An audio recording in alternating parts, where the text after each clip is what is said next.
first scream was deafening.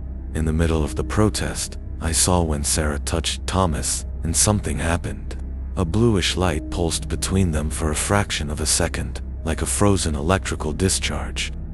Thomas stumbled back, his eyes wide in utter shock, while Sarah smiled in a way that chilled me to the bone. Through the lens of my camera, I captured the exact moment the color seemed to drain from Thomas's face, not like normal pallor, but as if something was being sucked out of him. His pupils dilated until they almost consumed his irises, and for a moment I swear I saw it. His image flickered, like a poorly tuned TV.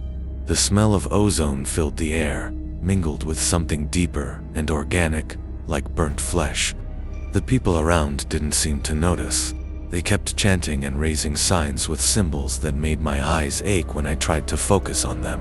But I saw it. I recorded it. Sarah stepped closer to Thomas as he still staggered, whispering something in his ear. In the photo I took at that instant, her mouth was open in an unnaturally wide grin, with teeth that seemed far too numerous. Thomas nodded mechanically, his movements now robotic, like a poorly handled puppet. Then, amid the agitated crowd, Thomas looked directly at my camera. His eyes, where there had once been life and personality, there was now only a gray void, like the windows of an abandoned house. And Sarah, still smiling that impossible smile, turned her gaze to me as well. At that moment, I realized I had witnessed something I wasn't supposed to see, something that would change everything. My name is Marcus, and I was a photojournalist covering protests in Chicago. 15 years documenting social conflicts had not prepared me for what I witnessed on that cold October night. It was just another day of demonstrations for the Lives Matter movement, but from the start, something felt off. The air had an abnormal density, as if charged with static electricity. My professional camera, always reliable, began showing strange interferences, bluish smudges, appearing in the photos without explanation. The protesters' signs also looked different. Among the usual hashtags and slogans were symbols I had never seen before, complex circular patterns that seemed to pulse under the streetlights. Sarah Mitchell was one of the new leaders of the movement. She had emerged out of nowhere about 3 months ago, amassing followers with astonishing speed. Her rhetoric was more radical than usual, focused on something she called practical redistribution of privileges. The first time I interviewed her, I noticed something unsettling in her, is a strange depth, as if staring into a bottomless pit. Thomas Weber, on the other hand, was just a middle-aged accountant who happened to be in the wrong place at the wrong time. I knew him superficially from the coffee shop on the corner, where he always ordered the same thing: black coffee, no sugar, and a blueberry muffin. An ordinary man, the kind you pass on the street without noticing. That night, he was there out of curiosity, watching the protest from the sidewalk, with a mix of interest and apprehension. The environment around the protest also seemed distorted. City lights flickered without reason, and some street lamps even went out completely when certain protesters walked beneath them. The neighborhood dogs, usually agitated during protests, were eerily silent. Even the pigeons, eternal residents of Chicago's squares, had disappeared. The most disturbing thing was the smell of metallic odor, like ozone before a storm, mingled with something deeper and organic. It was as if the air itself was rotting. Some of the older protesters seemed uneasy about the changes, whispering among themselves and casting wary glances at Sarah and her closest group. I should have realized then that something far bigger was at play. The signs were all there. The strange animal behavior, the electronic interferences, those mysterious symbols. But, like any good journalist addicted to a story, I was more concerned with getting the perfect shot than questioning what was really happening that night. Then Sarah began her speech, and the true horror unfolded. In the days following the incident between Sarah and Thomas, I started noticing disturbing changes in the city. Thomas, once a man of notable presence, despite his ordinary life, now wandered the streets like a shadow of himself. At the coffee shop, he no longer ordered anything, he just sat, staring blankly at the wall for hours. His eyes, once lively and alert, were dull, like fogged glass. When I tried to talk to him, he murmured only, She took everything." Sarah, on the other hand, seemed to have grown in some way, not physically, but her presence now filled rooms in a supernatural way. When she spoke, people didn't just listen, they leaned toward her, like plants reaching for the sun. Her voice had gained new layers, as if several people were speaking through her at once. I delved deeper into the investigation. I began attending other protests, always with my camera in hand. At each demonstration, I captured that same bluish glow when certain people, always led by Sarah or her closest followers, touched chosen ones in the crowd. The donors, as Sarah called them in her increasingly cryptic speeches, invariably left these encounters changed, emptier, more transparent, as if something fundamental had been torn from their souls. It was then that I noticed an even more disturbing pattern in my photographs. The recipients, those like Sarah, who seemed to grow in presence and power after each transfer, did not appear in reflections, in photos with glass or mirrored surfaces. They simply weren't there. I took the photos for analysis, but the technicians found no signs of manipulation. However, an expert in old photography noticed something intriguing. The blue smudges in the images were similar to anomalies found in 19th century photographs, specifically in records of rituals practiced in New Orleans. This led me to consult an anthropology professor specializing in ancient rituals. When I showed him the symbols from the signs, his reaction chilled me to the bone. "Where did you see this?" he asked, his hands trembling as he traced the circular patterns. "These are life transfer runes. Ancient. Very ancient. They were banned for a reason."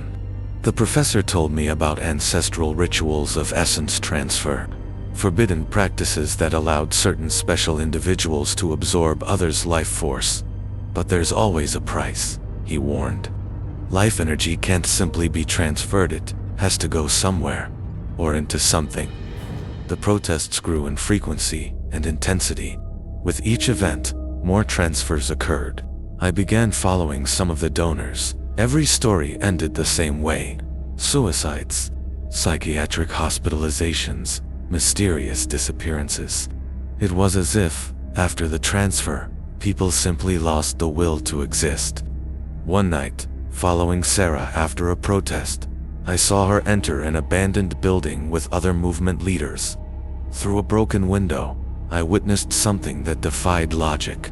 They were sitting in a circle, their bodies distorted, occasionally merging like melted wax.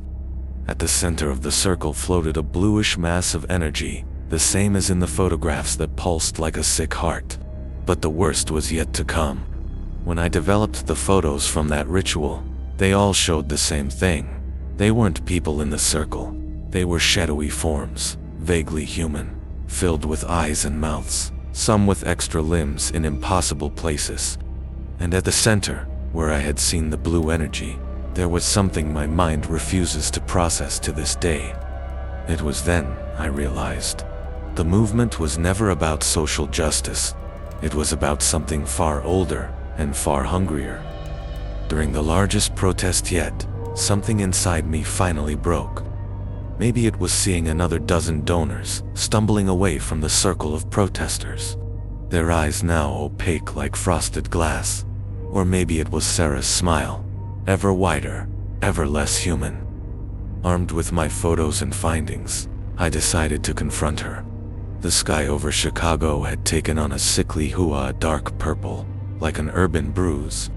Clouds moved in impossible patterns, briefly forming those same symbols I had seen on the signs. The air was so charged with static electricity that my hair stood completely on end. "Finally, someone understands," Sarah said as I approached. Her voice now had a strange quality, as if multiple people were speaking in unison. "But it's too late, Marcus. Too late for all of you." Then, the real show began. Thousands of protesters, far more than should have been possible in that square, began holding hands, forming concentric circles. The blue glow I had captured in my photos was now visible to the naked eye, coursing between them like liquid electricity. The smell of ozone became suffocating. At the center of the circles, Sarah and the other movement leaders people I had noticed sharing her different quality began chanting in a language that made my ears ache. The sound seemed to distort reality itself, creating ripples in the air like heat waves. "It's not about equality," Sarah shouted, her voice now completely inhuman. "It was never about justice or rights. It's about creating something new, something perfect." A frozen horror gripped my spine as I saw what was happening to her and the other leaders. Their bodies began to merge, literally, into an amorphous mass of flesh and shadow. Limbs stretched and intertwined, faces melded and multiplied. The being forming at the center of the circle pulsed with that same blue light. But something was deeply wrong with its geometry, angles that shouldn't exist, dimensions the human eye wasn't meant to process. I tried to run, but my feet felt rooted to the ground. Around me, the donors, people like Thomas who had been touched at previous protests, began disintegrating. Not physically, but as if their essences were being sucked into that thing at the center. Their personalities, memories, everything that made them unique, drained to fuel that abomination. The entity that had once been Sarah now bore dozens of faces, all smiling that terrible smile. Tendrils of blue energy extended from it, touching more and more people. Each touch caused the same transfer I had photographed, but on a massive scale. It was like watching a line of dominoes fall, people losing their individuality one by one, becoming part of that distorted collective consciousness. "Do you see how beautiful it is?" the thing asked, with thousands of voices speaking simultaneously. "True balance can only be achieved when everyone is one.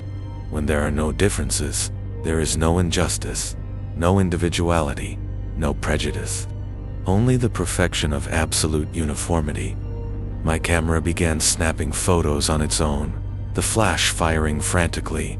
Each photo captured a different aspect of that thing, as if even the technology couldn't fully process its true form. In a moment of desperate clarity, I realized I wasn't just witnessing the end of some lives, but potentially the end of humanity as we knew it. I escaped that night, but the city was never the same. The streets that once pulsed with life are now silent corridors, echoing only empty footsteps. Those who underwent the transfer wander like hollow shells, their eyes lost in the horizon, their voices reduced to incoherent murmurs about equality and justice.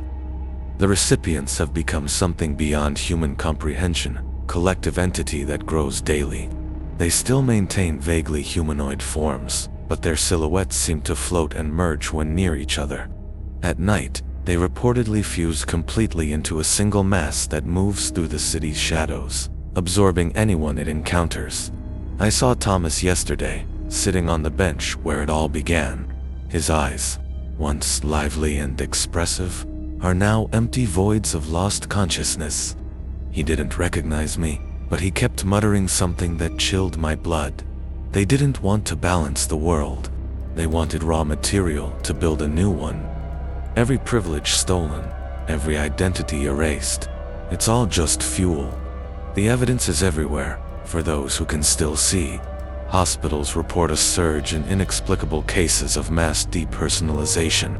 Schools are closing because children have started losing their individuality, becoming indistinguishable from one another. It's not just personalities or social status being transferred, it's the very essence of what makes us human. I found old records that describe a similar ritual in lost civilizations. They called it the Great Equalization, a process promising to eliminate all social differences. Every one of those civilizations vanished mysteriously, leaving only ruins inhabited by shadows moving in perfect synchrony. I am sharing these photos and this account because I know I don't have much time left. Yesterday, I saw my own reflection start to fail, like a TV losing signal. The movement is spreading to other cities. The symbols appear in graffiti, posters, even subliminally in TV commercials. It's an ideological infection that transforms into something literal and monstrous. If you see protests with those strange symbols on the signs, run. If someone talks about redistribution of privileges or transfer of social benefits, remember my words. The price of perfect equality is your very humanity. They aren't building a fairer world, they're constructing something entirely new on the ruins of what makes us human. And the most terrifying part, people are volunteering. Thousands line up for the transfer sessions, convinced they're doing the right thing. In the end, perhaps the true horror isn't what they're doing to us, but our willingness to surrender who we are in the name of a corrupted ideal. Sarah was right about one thing. It's too late. As I write this, I can feel parts of myself beginning to slip away, like pages being torn from a book. My memories are blending with those of others.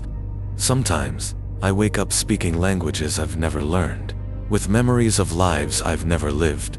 If you're reading this, you may be one of the last. Preserve your humanity. Preserve your individuality. Because in the new world they're building, there will be no room for individuals, only for the uniform, perfect mass they call progress. Note found alongside a memory card full of blurry photos. Marcus Davidson has been missing for 3 weeks. The protests continue, and strange symbols have started appearing in other cities. Authorities refuse to comment on the growing cases of mass depersonalization.